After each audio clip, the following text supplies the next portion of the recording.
यूं जमीन पर बैठकर क्यों आसमान देखता है, यूं जमीन पर बैठकर क्यों आसमान देखता है, पंखों को खोल जमाना सिर्फ उड़ान देखता है। हेलो स्टूडेंट, बहुत बहुत स्वागत है। यूपी बोर्ड क्लास 12 की स्टूडेंट हैं और इस बार बोर्ड एग्जाम 2023 दे रहे हैं और आपका पेपर हिंदी का 16 फरवरी को है।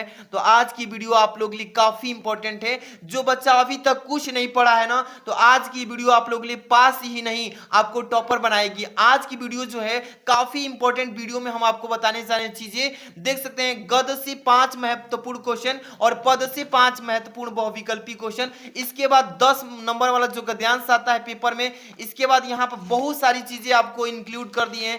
देखिए 10 नंबर का जो पद्यांश आता है, इसके बाद बहुत सारी चीजें, यानी कि पूरे आपका हिंदी में 100 में 100 की तैयारी इस वीडियो में हम आपको कराने वाले हैं। जीवन परिचय कैसे लिखना है A to Z, कवि का हो या लेखक का हो, बहुत सारी चीजें इसमें आपको सीखने को मिलेगा जो बोर्ड एग्जाम में आपको 100% मार्क्स दिलाने वाली है ये वीडियो। तो वीडियो को लाइक कर दीजिए, चैनल पर नए हैं तो सब्सक्राइब करके बेल आइकन हिट कर लीजिए। देख सकते हैं कि हिंदी में 100 में 100 इस वीडियो से पक्का करने की बात करेंगे और बोर्ड पेपर में ये 100% क्वेश्चन पूछे जाएंगे।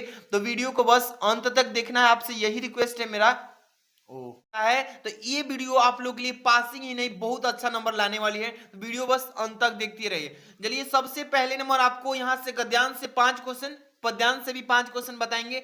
10 क्वेश्चन इस वीडियो में ऑब्जेक्टिव क्वेश्चन होगा और 10 में से आप कितने कर पाते हैं जरूर बताइएगा लास्ट में, ठीक है।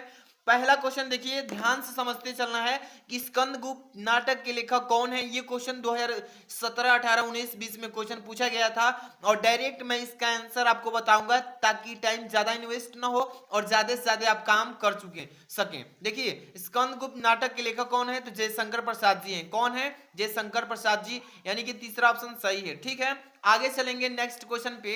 दूसरा नंबर क्वेश्चन कि कवि वचन सुधा के संपादक थे कौन। कवि वचन सुधा के संपादक कौन थे, और ये देख रहे हैं ना सन कितने बार में पूछा गया है। तो इसके राइटर कौन थे, तो भारतेंदु हरिश्चंद्र जी। इसके संपादक कौन थे, तो भारतेंदु हरिश्चंद्र जी थे।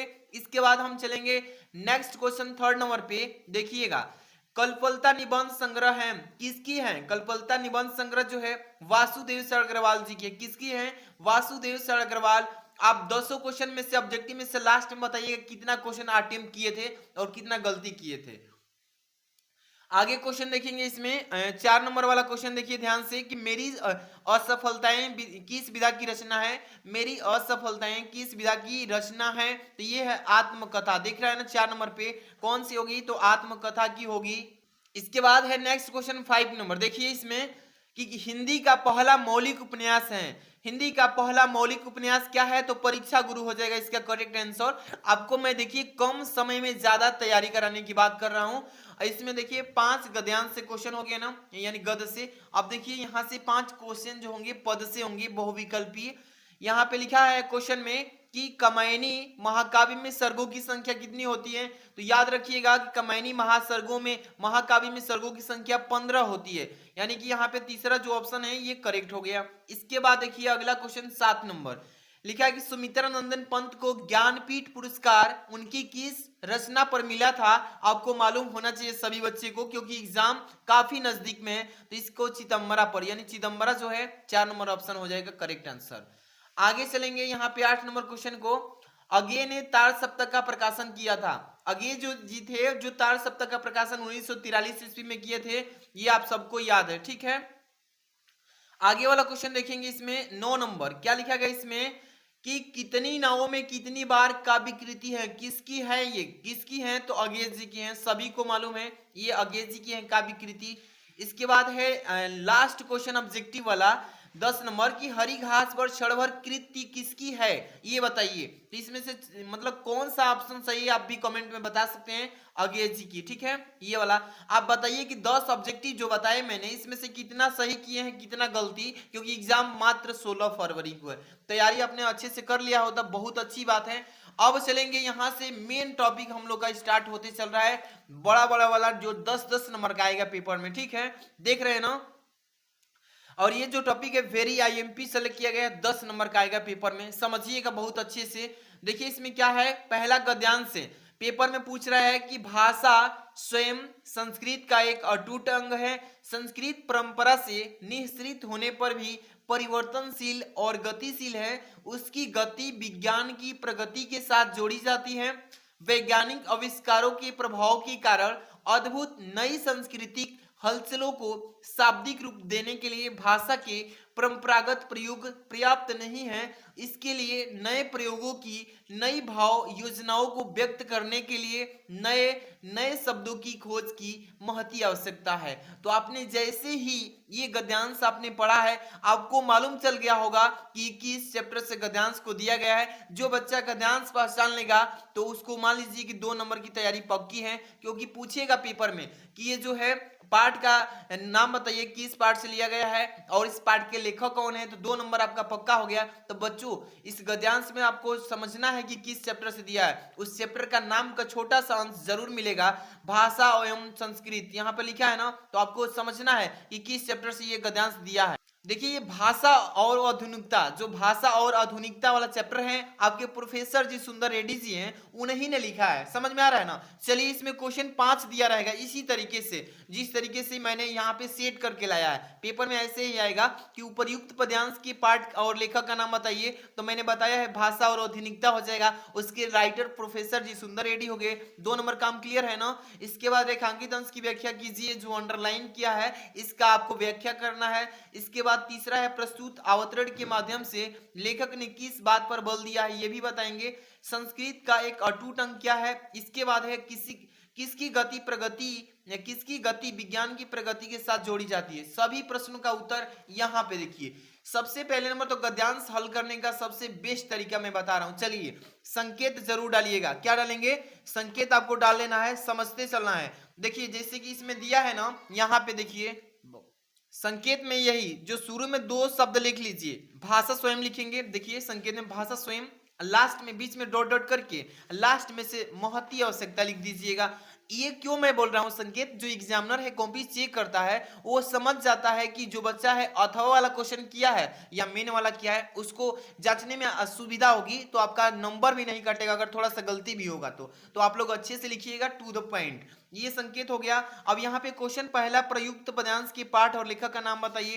तो देखिए यहाँ पे हेडिंग पहला लिखेंगे कि पाठ का नाम जो है ये भाषा और आधुनिकता से है। इसके राइटर कौन है, तो लेखक का नाम प्रोफेसर जी सुंदर रेड्डी। ठीक है, 2 नंबर क्लियर हो गया ना। इसके बाद रेखांकित अंश की व्याख्या कीजिए। यहाँ पे अंडरलाइन किया कि वैज्ञानिक आविष्कारों के प्रभाव के कारण अद्भुत नई सांस्कृतिक हलचलों को शाब्दिक रूप देने के लिए भाषा की परंपरागत प्रयोग पर्याप्त नहीं है। इसके लिए नए प्रयोगों की, नई भाव योजनाओं को व्यक्त करने के लिए नए शब्दों की खोज की महती की आवश्यकता है। तो इसी का हम यहाँ पे अंडरलाइन का रेखांकित अंश की व्याख्या हेडिंग डाल के लिखेंगे। कैसे लिखना है समझते चलना है। देखिए यहाँ पर आपको रेखांकित अंश की व्याख्या डाल लेना है, जैसे कि मैंने डाला है। ऐसे लिखेंगे तभी नंबर फुल मिलेगा। लिखेंगे भाषा में जो प्रयोग प्राचीन काल से चलते आ रहे हैं वे नए नए सांस्कृतिक परिवर्तनों को व्यक्त करने में समर्थ नहीं है। ठीक है, नित्य प्रति संस्कृत में हुए परिवर्तनों को भाषा द्वारा व्यक्त करने के लिए भाषा में नए नए प्रयोग, नए नए शब्दों की खोज का कार्य बहुत आवश्यक है। ठीक है ना, जिससे बदलते हुए नए भाव को उचित रूप से व्यक्त किया जा सके, जिसे हम इसी तरीके से रेखांकित अंश की व्याख्या लिख देंगे। समझ में आ रहा है ना। आगे हम बात करेंगे तीसरा नंबर क्वेश्चन की कि प्रस्तुत अवतरण के माध्यम से लेखक ने किस बात पर बल दिया है। तो इस गद्यांश में किस टॉपिक पे जो लेखक है किस बात पर बल दिया है ज्यादा, तो यहाँ पे लिखेंगे तीसरा नंबर का आंसर। ध्यान से समझिए कि प्रस्तुत गदावरण में यानी गद्यांश में लेखक ने विज्ञान की प्रगति के कारण जो सांस्कृतिक परिवर्तन होता है उसे शब्दों द्वारा व्यक्त करने के लिए भाषा में नए नए प्रयोगों की आवश्यकता पर बल दिया है। इतना ही लिखना है, ज्यादा नहीं, टू द पॉइंट, साफ साफ अच्छे से स्पेस देकर लिखिएगा। ठीक है, आगे 4 नंबर, संस्कृत का एक अटूट अंग क्या है। तो यहाँ पे देखिए लिखा है कि भाषा स्वयं संस्कृत का एक अटूट अंग है। समझ में आ रहा है ना। यहाँ पे तीसरा का देखिए उत्तर ही लिख करके बताते चलूंगा ताकि कोई दिक्कत ना रहे पेपर के दिन। संस्कृत का एक अटूट अंग भाषा है। ठीक है, इसके बाद अगला क्वेश्चन, किसकी गति विज्ञान की प्रगति के साथ जोड़ी जाती है। तो देखिए उत्तर लिखेंगे इसमें कि संस्कृत की गति विज्ञान की प्रगति के साथ जोड़ी जाती है। समझ में आया ना, ये इंपॉर्टेंट गद्यांश 10 नंबर का आपका तैयार हो गया। अब पद्यांश की बात आती है तो वेरी वेरी मोस्ट इंपॉर्टेंट पद्यांश भी हम कराने चल रहे हैं, ध्यान से देखिएगा। ये रहा आपका मोस्ट इंपॉर्टेंट पद्यांश। क्या है मोस्ट इंपॉर्टेंट पद्यांश? चलिए ध्यान से देखिएगा। यहाँ पे ये महत्वपूर्ण पद्यांश लिखा है, ये भी 10 ही नंबर का पेपर में आएगा। अच्छे से समझिए, इस वीडियो में हम आपको एक एक टॉपिक क्लियर कर देंगे। लिखा है कि कौन हो तुम बसंत के दूत, कौन हो तुम बसंत के दूत, बीरस पतझड़ से अति सुकुमार, घन तिमिर में चपला की रेख, तपन में शीतल मंद बयार, लगा कहने आगंतुक व्यक्ति, मिटाना उत्कंठा सविशेष, दे रहा हो कोकिल सा आनंद, सुमन को ज्यों मधुमय संदेश। जैसे ही आपने इस पद्यांश को पढ़ा आपको तो मालूम चल गया होगा कि किस पाठ से इस मतलब पद्यांश को दिया गया है। ट्रिक से समझना है, श्रद्धा मनु वाला चैप्टर से जयशंकर प्रसाद जी के द्वारा लिखा हुआ है, तो आपको मालूम चल गया ना, तो 2 नंबर पक्का हो गया। ये काम आपको पहले कर लेना है। देखिए इसमें 5 क्वेश्चंस दिए रहेंगे अच्छे से कि उपयुक्त पद्यांश के शीर्षक, कवि का नाम बताइए, रेखांकित अंश की व्याख्या बताइए, आगंतुक व्यक्ति किसकी ओर संकेत किया है, पद्यांश में किसकी उत्कंठा मिटाने की बात कही गई है, पद्यांश में किन पात्रों के बीच संवाद हो रहा है। ठीक है, तो चलिए इसको कैसे लिखेंगे कॉपी में, हम एक एक चीज आपको क्लियर कराते चलेंगे। देखिए यहाँ पे कॉपी लिखने का बेस्ट तरीका बताएंगे, पद्यांश हल करने का बेस्ट तरीका यही है कि सबसे पहले आप संकेत डालिए कि कौन हो तुम, बीच में डॉट डॉट, मधुमय संदेश। ठीक है ना, यहाँ पे दिख रहा है ना, यही है लास्ट वाला मधुमय संदेश। अब क्वेश्चन पहला इसमें किया है उपर्युक्त पद्यांश के शीर्षक और कवि का नाम बताइए, तो यहाँ पे 2 हम इसका आंसर बताएंगे। एक तो आप चाहेंगे तो संदर्भ भी लिख सकते हैं और दूसरा तरीका नीचे बताएंगे अथवा में। चलिए लिखेंगे संदर्भ की प्रस्तुत पद्यांश जयशंकर प्रसाद जी के कामायनी महाकाव्य से हमारी पाठ्य पुस्तक पद भाग में संकलित श्रद्धा मनु शीर्षक कविता से उद्गृत है। इतना लिख लेंगे तो भी 2 नंबर मिल जाएगा। अब देखिए अथवा में उत्तर चाहें तो इस तरीके से भी लिख सकते हैं, पाठ का शीर्षक श्रद्धा मनु लिखेंगे, कवि का नाम जयशंकर प्रसाद जी लिखेंगे तो भी 2 नंबर मिल जाएगा। तो जो आसान लगे आपको देखने में तो यही ठीक है ना, 2 लाइन का है, ये थोड़ा बड़ा है बनाकर भी लिखना है, लेकिन ये वाला आप चाहें तो लिख सकते हैं। ठीक है, आगे देखिए इसमें लिखा है कि रेखांकित अंश की व्याख्या कीजिए, तो ये 2 ही लाइन जो है अंडरलाइन किया है। क्या है कि घन तिमिर में चपला की रेख, तपन में शीतल मंद बयार, इन्हीं 2 लाइंस का आपको इस रेखांकित अंश की व्याख्या कर देना है। चलिए यहाँ पे हेडिंग क्या डालना है बाबू, देखिए ध्यान से, रेखांकित अंश की व्याख्या इस तरीके से डाल लेना है और लिखेंगे कैसे कि मनु श्रद्धा से उसका परिचय जानते हुए प्रश्न करते हुए कहते हैं कि मेरे इस अत्यंत निराशापूर्ण और अंधकारपूर्ण जीवन में बादलों के बीच बिजली की रेखा के समान और वेदना एवं व्यथा से तप्त मेरे जीवन में शीतल और मंद गति से चलने वाली पवन के समान कौन हो। तो यही कह रहा है इस मतलब कि अंडरलाइन का भाव यही लिख देंगे। अच्छे से तैयारी रहेगा ना तो आप लोग एकदम छाप कर आएंगे 16 फरवरी को। आगे चलिए 3 नंबर क्वेश्चन, आगंतुक व्यक्ति से किसकी ओर संकेत किया गया है, तो यहाँ पे इसका उत्तर देखिए तीसरे नंबर का। ठीक है, यहाँ पे एक एक चीज समझिए कि आगंतुक व्यक्ति शब्दों के माध्यम से मनु की ओर संकेत किया है। जो आगंतुक व्यक्ति है वह मनु की ओर, किसके, मनु की ओर संकेत किया है, उसी के माध्यम से। आगे प्रश्न इसमें 4 नंबर देखिएगा क्या लिखा गया इसमें कि पद्यांश में किसकी उत्कंठा मिटाने की बात कही गई है। इसमें देखिए 4 नंबर का क्वेश्चन इसमें आगे पढ़ेंगे।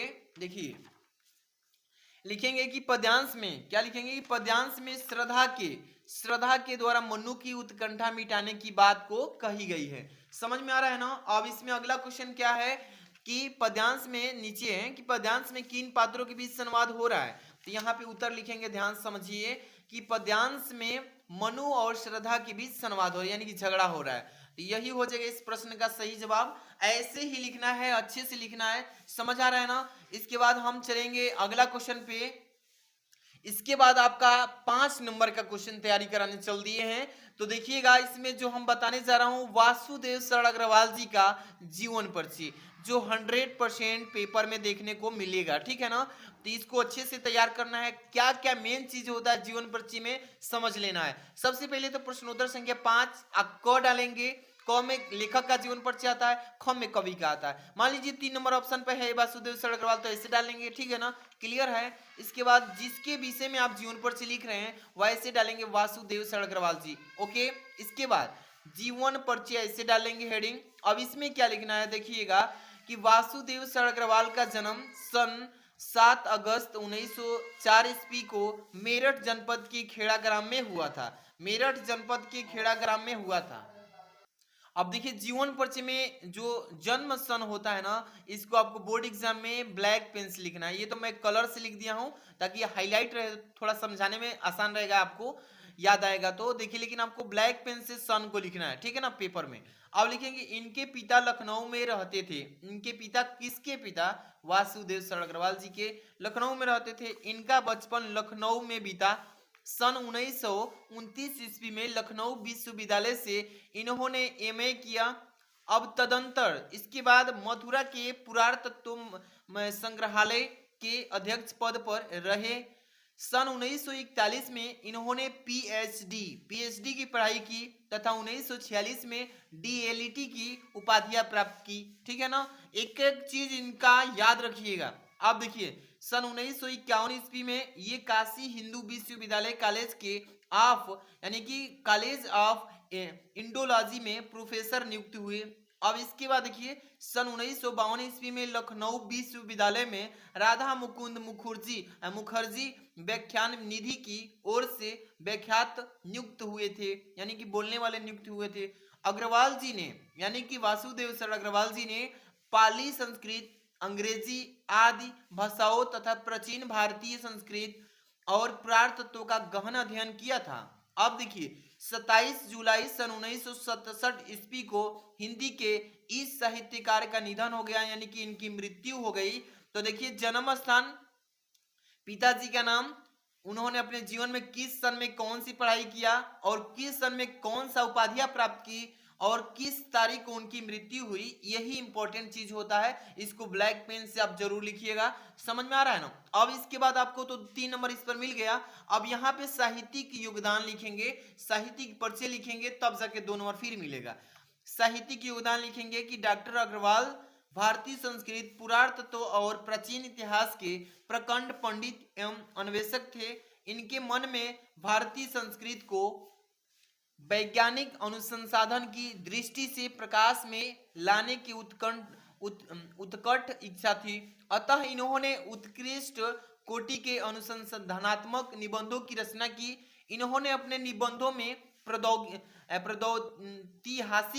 वैदिक एवं पौराणिक धर्म का उद्घाटन भी किया। तो ये हो जाएगा उनका परिचय। इसके बाद देखिए उनकी इंपॉर्टेंट कृतियां भी लिखेंगे। क्या लिखेंगे? कृतियां क्या है उनकी। वासुदेव शरण अग्रवाल ने निबंध, शोध एवं संपादन के क्षेत्र में महत्वपूर्ण कार्य किया। इनकी प्रमुख रचनाओं का विवरण निम्नवत है, नीचे दिया गया है, जैसे कि आपको मैं दिखा रहा हूं, ठीक है। यहाँ पे देखिए निबंध संग्रह उनकी है, जैसे पृथ्वी पुत्र, कल्पलता, कला और संस्कृति, कल्प वृक्ष, भारत की एकता आदि, ये सभी उन्हीं की है, ठीक है। इसके बाद यहाँ पे साहित्य में स्थान थोड़ा सा लिख देंगे। हाँ, इतना जरूर लिखना पड़ेगा। आप चाहते हैं थोड़ा सा लिखें तो नंबर भी थोड़ा सा ही मिलेगा। साहित्य में स्थान, भारतीय संस्कृत और पुरातत्व के विद्वान डॉक्टर वासुदेव शरण अग्रवाल का निबंध साहित्य अत्यधिक समृद्ध है, यानी कि शक्तिशाली है। पुरातत्व और अनुसंधान के क्षेत्र में उनकी ममता कोई नहीं कर सकता। तो इतना लिख देंगे ना तो आपका 5 नंबर क्लियर हो जाएगा। आगे बात करते हैं। अब यहाँ पे कवि का जीवन परिचय काफी इंपॉर्टेंट है, ये वाला जीवन परिचय। अब देखिए यहाँ से बता रहे हैं। अब ये जो देख रहे हैं ना, अब ये कवि का है, काफी इंपॉर्टेंट है, इसको अच्छे से रिवीजन कर लेना। जैसे कि मैथिली शरण गुप्त जी का, ये कवि हैं, इनका जीवन परिचय तैयार करके जाइएगा। 100% पेपर में आएगा। आपको अच्छे से समझिए इस वीडियो में। जीवन परिचय हेडिंग डालिएगा, लिखेंगे कि मैथिली शरण गुप्त का जन्म सन 1886 ईस्वी में चीर गांव में हुआ था। ये ब्लैक पेन से लिखिएगा, ठीक है। इनके पिता सेठ रामचरण गुप्त थे। सेठ रामचरण गुप्त स्वयं एक अच्छे कवि थे।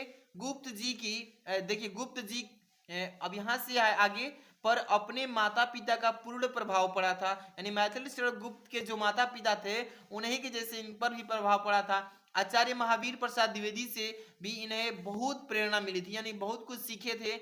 अब देखिए गुप्त जी विनम्र, हंसमुख एवं सरल स्वभाव के व्यक्ति थे। साकेत महाकाव्य पारितोषिक भी उनको मिला है, ठीक है ना, इतना चीजें लिखेंगे। इसके बाद भारत सरकार द्वारा गुप्त जी को साहित्य सेवा के लिए पद्म भूषण से सम्मानित किया गया। जीवन के अंतिम क्षणों तक इस निरंतर साहित्य सृजन करते रहे।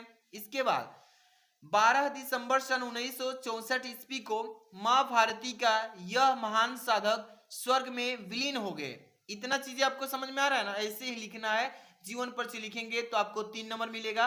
अब साहित्यिक सेवाएं थोड़ा सा लिखना है उनका, और यहाँ पे 2 नंबर तो क्लियर होगा साहित्यिक सेवा से। जैसे कि हेडिंग लिखेंगे साहित्यिक सेवाएं, इसमें क्या लिखना है समझिएगा कि गुप्त जी, यहाँ पे क्या लिखेंगे, गुप्त जी का झुकाव गीत काव्य की ओर था और राष्ट्र प्रेम इनकी कविता का प्रमुख स्वर रहा। इनके काव्य में भारतीय संस्कृति का प्रेरणाप्रद चित्रण हुआ था, ठीक है ना। अब इसके बाद थोड़ा सा आगे और चीजें लिखेंगे, तब जाकर के आपको फुल मार्क्स अचीव हो पाएगा। चलिए, इन्हें साकेत महाकाव्य पर हिंदी साहित्य सम्मेलन प्रयाग से मंगला प्रसाद पारितोषिक भी मिला। तो ये चीजें आपको समझ आ रहा है ना, ऐसे ही लिखना है। कुछ रचनाएं भी लिखेंगे कि गुप्त जी समस्त रचनाओं 2 प्रकार की हैं, जैसे कि अनुदित हैं, इसके बाद मौलिक हैं। इसमें देखिए इनकी अनुदित रचनाओं में 2 प्रकार की साहित्य हैं, कुछ काव्य और कुछ नाटक भी हैं, ठीक है ना। आगे देखिए संकेत लिखेंगे, इनका संकेत में क्या लिखेंगे, संकेत कि यह उत्कृष्ट महाकाव्य हैं जो श्री रामचरितमानस के बाद रामबाण का प्रमुख स्तंभ है, ठीक है। आगे लिखेंगे भारत भारती, लिख देंगे, लिखने में कुछ नहीं जाता, अगर याद है तो लिख दीजिएगा, 2 नंबर पक्का इस पर मिलेगा। इसमें भारत की दिव्य संस्कृति और गौरव का गान किया गया है, ठीक है। अब देखिए साहित्य में स्थान लिख दीजिएगा कि राष्ट्र कवि मैथिली गुप्त आधुनिक हिंदी के सर्वाधिक लोकप्रिय कवि रहे। खड़ी बोली को काव्य की सांचे में ढालकर परिष्कृत करने पर का जो असाधारण कौशल इन्होंने दिया वह अविस्मरणीय रहेगा, जिसको कभी भूला नहीं जाएगा। तो ये चीजें लिख लेंगे। इसके बाद है आपको यहाँ पे इंपॉर्टेंट सा देख सकते हैं, इंपॉर्टेंट सा ये वाला जो आता है आपका पेपर में 6 नंबर क्वेश्चन पे रहता है कथा भारती। कथा भारती से आएगा, जैसे कि बहादुर पर कह देगा कि आप सारांश लिखिए, तो इसके बारे में लिखेंगे। देखिए हेडिंग डाल लीजिएगा, ये 5 नंबर का आता है पेपर में कि प्रेमचंद्र की कहानी कला को अक्षुण्ण रखने वाले कलाकारों में अमरकांत अग्रणी है। इनकी कहानियों में मध्य वर्ग तथा निम्न वर्ग की पारिवारिक परिस्थितियों का सजीव आदर्श तथा यथार्थवादी चित्रण मिलता है, ठीक है। इस तरीके से लिखेंगे। आगे लिखेंगे कि इनकी बहादुर कहानी मध्यम वर्गीय परिवार में नौकरी करने वाले बहादुर नाम के पहाड़ी लड़के पर आधारित एक रोचक सुगठित संक्षिप्त तथा समस्या मूलक कहानी है। इसमें बताया गया है कि मात्र पूंजीपति ही श्रम का शोषण भी इस मतलब कि कृतंत्र में पीछे नहीं है। इस कहानी का उद्देश्य समाज, यहाँ पे देखिए इस कहानी का उद्देश्य समाज है। समाज में उत्पन्न संघर्ष को मानवीय सहानुभूति द्वारा समाप्त करने का, यहाँ पे देखिए समाप्त करने का संदेश देना है। आगे देखिए शोषितों के प्रति मानवता एवं प्रेम का व्यवहार उच्च नीच के वेद के कारण दिलों में पड़ी दरारों को भर देता है। बहादुर भी मानवीय स्नेह एवं संवेदनाओं का भूखा है।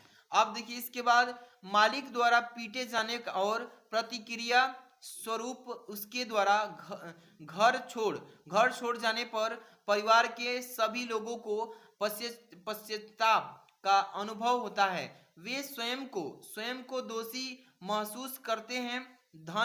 धनी और निर्धन का वर्ग भेद मानवीय भावनाएं ही कम कर सकती हैं। लेखक का मुख्य उद्देश्य दोनों के हृदयों का परिवर्तनों है और सबके प्रति सहानुभूतिपूर्ण व्यवहार बनाए रखने का संदेश है। तो इस तरीके से आपको लिख देना है बहादुर पर सारांश, अच्छे से लिखिएगा, 5 नंबर क्लियर हो जाएगा। आगे हम बात करेंगे इसके बाद है नेक्स्ट आपका टॉपिक महत्वपूर्ण संस्कृत गद्यांश। इसमें जो संस्कृत में बोर्ड एग्जाम में गद्यांश आएगा 7 नंबर का, ये इंपॉर्टेंट है। देखिए इसमें हम बता रहे हैं कि यथैव प्रकरणता जीवनम तथैव ते जीवनम स्यात् अमृतत्वस्य तु नास्ति वितेन इति सा मात्रैवाच येनम नामृता स्यथाम किमहम तेन क्रियाम यदेव भगवान केवल अमृतत्व साधनम जनाति तदेव में ब्रूहि यगलवक्य उवाच प्रिया नः सती त्वं प्रिय भासते एहि उवजिस। इसके बाद व्याख्यायामि ते अमृत तत्व साधनम। तो जैसे इस आपने पढ़ा संस्कृत के गद्यांश को, इसमें आपको क्या करना होता है कि दिए गए संस्कृत गद्यांश का संदर्भ सहित हिंदी में अनुवाद करना होता है। इसका संदर्भ लिखेंगे, इसके बाद इसका हिंदी में अनुवाद भी करेंगे। तो देखिए यहाँ पे बताते हैं, सबसे पहले संस्कृत का गद्यांश हल करने का बेस्ट आइडिया है, तरीका है। देखिए संकेत तो डाल ही लेंगे, यथैव प्रकरणम डॉट डॉट ते अमृतत्व साधनम, ठीक है। इसके बाद संस्कृत का इसका संदर्भ लिखेंगे कि प्रस्तुत गद्यांश हमारी पाठ्य पुस्तक के संस्कृत भाग में संकलित आत्मज्ञ एवं सर्वज्ञ नामक पाठ से उद्धृत है, यानी कि लिया गया है। अब इसी गद्यांश को हिंदी में इसका अनुवाद करेंगे, ठीक है, कि यथैव प्रकरणता जीवनम तथैव ते जीवनम स्यात्। अब इसका हम पूरा अच्छे से यहाँ पे अनुवाद करेंगे, ठीक है, तब जाके 7 नंबर मिल पाएगा। अनुवाद में लिखेंगे कि जैसा साधन संपन्नों यानी कि धनिकों का जीवन होता है वैसा ही तुम्हारा भी जीवन होगा। देखिए धन से अमरता की आशा नहीं है, धन से अमरता की आशा नहीं है। जैसे सभी धनवान लोगों का अध्यात्म की ओर ध्यान ही नहीं है, वैसे ही तुम हो। तब सब मैत्रेयी ने कहा जिससे मैं अमर न हो सकूं उसे लेकर क्या करूंगी। देखिए भगवान आप जो केवल अमरता की प्राप्ति का साधन जानते हो वही मुझे चाहिए, वही मुझे बताइए। यज्ञवल्क्य बोले देखिए कि तू पहले भी जैसी यानी तू पहले भी मेरी प्रिय रही और इस समय भी प्रिय यानी अमरता प्राप्ति के साधन का ही व्याख्या करूंगा। तो इतना लिख देंगे, आपको अच्छा से लिखेंगे तो 2 नंबर संदर्भ पे मिलेगा और प्लस 5 नंबर आपको मिलेगा इसका अनुवाद पे, यानी 7 नंबर अचीव हो जाएगा। समझ आ रहा है ना, ये वाला आप गद्यांश संस्कृत का पढ़ के जाइएगा। इसके बाद बात करेंगे इंपॉर्टेंट 7 श्लोक पद्यांश जो है, देख रहे हैं ना क्या है इसमें महत्वपूर्ण संस्कृत पद्यांश, अच्छे से इसको रिवीजन करके जाना है पेपर में। देखिए 7 नंबर का ये भी पेपर में आता है, अच्छे से पढ़ लेना है। देखिए सुखार्थिना कुतो विद्यार्थिना सुखम, इसके बाद है सुखार्थी वा तेजेत विदा विद्यार्थी वा तेजेत सुखम। ये संस्कृत का जो श्लोक आपने पढ़ा इसका हिंदी में पहले संदर्भ लिखेंगे, इसके बाद इसको हिंदी में अनुवाद भी करेंगे। तो सुखार्थिना कुतो विद्यार्थिना सुखम, सुखार्थी वा तैजेद विदम विद्यार्थी तो वा तैजेद सुखम। चलिए इसका संदर्भ पहले लिखेंगे तब इसका अनुवाद हम करेंगे, ठीक है ना। देखिए इसका पहले संदर्भ लिखेंगे, पहले तो संकेत आपको बता दिया हूं, हर एक तरह अच्छे से बताते चल रहा हूं, तो तैयारी इस तरीके से कर लीजिएगा। संदर्भ में क्या लिखेंगे कि यह श्लोक हमारी पाठ्य पुस्तक के संस्कृत भाग में संकलित सुभाषित रत्नानी नामक पाठ से अवतरित है। लिख लेंगे ना, ये हो जाएगा इसका संदर्भ। अब इसी जो है श्लोक का आपको हिंदी में पहले क्या लिखेंगे, अनुवाद करेंगे। क्या लिखेंगे कि सुखार्थिनो कुतो विद्यार्थिना सुखम। देखिए अनुवाद लिखेंगे कि सब सुख चाहने वाले को विद्या कहाँ, यानी कि सुख जो चाहता है उसको विद्या नहीं मिलती, सुख चाहने वालों को विद्या कहाँ और विद्या चाहने वालों को विद्यार्थी को सुख कहाँ। यानी कि जब विद्या मिलेगा तो सुख भी नहीं मिलेगा, इसीलिए सुख की इच्छा करने वाले को विद्या प्राप्त करने की इच्छा छोड़ देनी चाहिए। यानी कि जिसको सुख चाहिए उसको विद्या कभी नहीं मिल सकती, अथवा विद्या चाहने वाले विद्यार्थी को सुख की यानी छोड़ देना चाहिए। जिसको विद्या प्राप्त करना है उसको कभी सुख नहीं मिलेगा और सुख की आशा छोड़ देनी चाहिए। देखिए मतलब यह है कि विद्या बड़ कष्टों से प्राप्त होती है, विद्या जो है बड़े कष्टों से प्राप्त होती है, इसलिए जो सुख की कामना वाले हैं उन्हें विद्या वर्जन यानी विद्या की आशा छोड़ देनी चाहिए, और यदि विद्या अर्जित करना चाहते हैं तो सुख की आशा छोड़ देनी चाहिए। ये वाला पेपर में गद्यांश हमेशा पूछता है श्लोक, इसको अच्छे से पढ़ के जाना, बोर्ड एग्जाम में 100% ये वाला क्वेश्चन आएगा। इसके बाद नेक्स्ट टॉपिक है इसके बाद अगला टॉपिक देख रहे हैं ना, ये प्रश्नोत्तर संख्या 12 में आपको पेपर मिलेगा, लेकिन मैं इसमें आपको बता रहा हूँ रस, हास्य रस को अच्छे से पढ़ के जाइएगा। देखिए हास्य रस बता रहे हैं कि अपने अथवा पराये के परिधान, वेशभूषा, वचन अथवा क्रियाकलाप आदि से उत्पन्न हुआ हास्य नामक स्थायी भाव, विभाव और संचारी भावों के संयोग से हास्य रस का रूप ग्रहण होता है, जिसे हम हास्य रस कहते हैं। ठीक है ना। इतना लिखने के बाद आपको यहाँ पे समझा रहे हैं इसका उदाहरण भी लिखना बहुत जरूरी है, नहीं तो नंबर नहीं कट मिलेगा, कट जाता है नंबर। तो समझिए इसका उदाहरण कैसे लिखेंगे, देखिए ध्यान से कि नाना वाहन नाना वेशा, विहसे शिव समाज निज देखा, को मुखहीन विपुल मुख कहूँ, बिन पद कर कहूँ बहु पद बाहूं। तो ये उदाहरण है इसका, ऐसे ही आपको अच्छे से लिख देना है।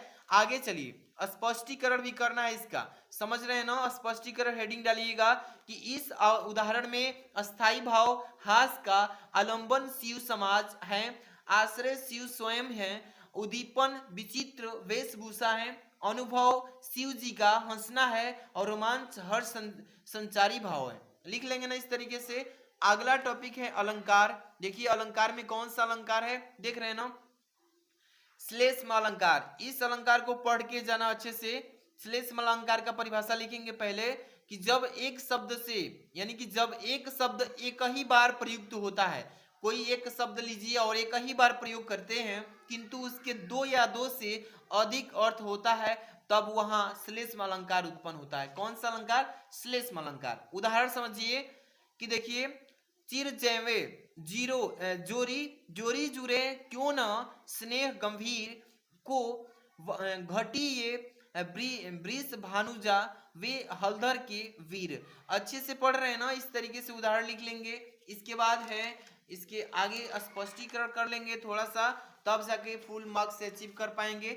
समझ रहे हैं ना। यहाँ पे लिखिए स्पष्टीकरण कि इस उदाहरण में वेश भानुजा और हलधर शब्द एक ही बार आए हैं, किंतु इनके अर्थ जो है अनेक हैं।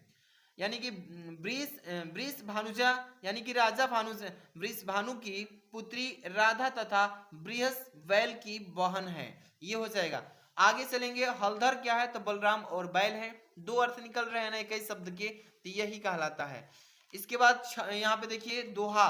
यहाँ पे दोहा से हम क्वेश्चन बता रहे हैं, अच्छे से पढ़ के जाइएगा। दोहा देखिए इसमें कि दोहा अर्ध सम्मात्रिक छंद है, ठीक है। इसमें 4 चरण होते हैं। इसमें क्या होते हैं, 4 चरण होते हैं। इसमें पहले और तीसरे चरण में 13-13 मात्राएं, और दूसरे तथा चौथे चरण में 11-11 मात्राएं होती हैं। ये दोहा का परिभाषा हो गया। उदाहरण समझिए इसका कि देखिए मेरी भव बाधा हरो राधा, नागरी सोऊ जातन की साई झाई, परे श्यामु हरित दूती होई। तो इसमें मात्राएं को दर्शाना आपको सीखना है। देखिए मेरी में मम एक मात्रा, 2 मात्राएं हैं, 2 को ऐसे, र में छोटी की मात्रा, बड़ी की मात्रा है 2 मात्राएं, भ में 1 है, तो इस तरीके से 1 की मात्रा डाल देंगे। मतलब आपको समझ में आ गया ना, मात्राएं इस तरीके से एग्जाम्पल में देना है। इसके बाद देखेंगे अगला टॉपिक, देखेंगे आपको बोर्ड एग्जाम में प्रश्नोत्तर संख्या 13 पर मिलेगा। लिखा रहेगा ना कि पत्र लिखिए किस चीज पर, जैसे कि आपको बैंक में खाता खुलवाना है ऋण लेने के लिए, तो आपको पेपर में पूछता है कि ऋण प्राप्ति के लिए आवेदन पत्र लिखिए। तो आपको मैं यहाँ पे सिखा रहा हूँ। देखिए सबसे पहले लिखेंगे कि सेवा में, यहाँ पे कमा लगा दीजिएगा, शाखा प्रबंधक महोदय। इसके बाद लिखेंगे कि भारतीय स्टेट बैंक मेरठ, इस तरीके से एड्रेस डाल देंगे। अब देखिए किसी भी पत्र लेखन में आप विषय जरूर डालिएगा। विषय इंपॉर्टेंट होता है कि किस विषय पर आप ये पत्र लिख रहे हैं। तो बैंक में खाता खोलने के संबंध में ये पत्र लिखा जा रहा है, तो इस तरीके से विषय डाल के अब ब्लैक पेन से आप भी पेपर में लिखिएगा, ठीक है। आगे देखिए, आगे क्या लिखेंगे कि महोदय, इसमें कि सविनय निवेदन है कि मैं रमेश कुमार, मैं आपके बैंक में अपना खाता खुलवाना चाहता हूं। इतना लिख लेंगे यहाँ पे, ताकि मैं आपके बैंक द्वारा उपलब्ध सेवाओं का लाभ ले सकूं, ठीक है। इतना लिखेंगे। इसके थोड़ा सा आगे अब चलते हैं। देखिए महोदय, मैंने बैंक खाता से संबंधित सभी दस्तावेज आवेदन के साथ संलग्न कर दिया, यानी कि जो भी मेरे पास डॉक्यूमेंट्स हैं सबको 2 कॉपी यानी फोटो कॉपी करके लगा दिया है। इसके बाद देखेंगे कि अतः नम्र निवेदन है कि आपके बैंक में मेरी एक खाता खोलने की कृपा की जाए, इसके लिए मैं आपका सदा मतलब ऋणी रहूंगा या कह सकते हैं।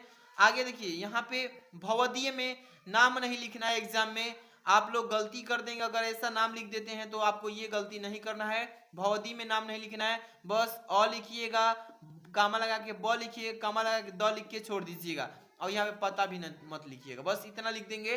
तो आज की इस वीडियो में मैंने इतने इंपॉर्टेंट क्वेश्चन को अटेम्प्ट किया है, समझ रहे हैं ना। इसके बाद हम नेक्स्ट वीडियो जब ला रहे हैं आपको, तो दिखा रहे हैं कौन से टॉपिक से हम आपको इंपॉर्टेंट क्वेश्चन देने वाले हैं। देखिए ये जो दिख रहा है ना आपको, ये वाला है ग्रामर सेक्शन, मुहावरे एवं लोकोक्तियां। इस पर वीडियो लेकर आ रहे हैं, पूरा 7 टॉपिक से आपका 30 नंबर क्लियर कराएंगे, ठीक है ना। तो आज की वीडियो बस इतना ही, मिलते हैं नेक्स्ट वीडियो में। तो वीडियो को लाइक कर देना, चैनल पर नहीं तो सब्सक्राइब करके बेल आइकन प्रेस कर लीजिए। इंग्लिश की वीडियो ला रहे हैं धमाकेदार। Thanks for watching.